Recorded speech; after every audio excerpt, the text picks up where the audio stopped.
મુનપુરા ગામમાં વિકાસના કામોનું ધારાસભ્યના હસ્તે કરવામાં આવ્યું લોકાર્પણ। ગામના સરપંચ સહિત મોટી સંખ્યામાં રહ્યા લોકો ઉપસ્થિત। રાજ્યના વિકાસશીલ ગામ બનાવવા તરફ રાજ્ય સરકાર દ્વારા વિવિધ યોજનાઓ મારફતે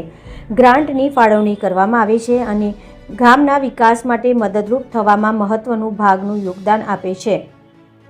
પ્રાપ્ત માહિતી મુજબ સાબરકાંઠા જિલ્લાના પાટનગર એવા હિંમતનગર તાલુકામાં આવેલ મુનપુર ગામના આ વિસ્તારના ધારાસભ્ય વીડી ઝાલાએ રાજ્ય સરકારમાં 48 લાખના વિકાસ કામો માટે રજૂઆત કરવામાં આવી હતી અને આ ધારાસભ્યની રજૂઆતને ધ્યાનમાં લઈને રાજ્ય સરકાર દ્વારા વિકાસના કામો માટે રૂપિયા 48 લાખની ફાળવણી કરવામાં આવી હતી, જેને લઈને તારીખ 21 માર્ચને શનિવારના રોજ ધારાસભ્ય વીડી ઝાલાની અધ્યક્ષતામાં આ તાલુકાના મુનપુર ગામના વિકાસલક્ષી કામોનું લોકાર્પણ કાર્યક્રમ યોજવામાં આવ્યો હતો, જેમાં ગામના સરપંચ, પંચાયત કમિટી સભ્યો,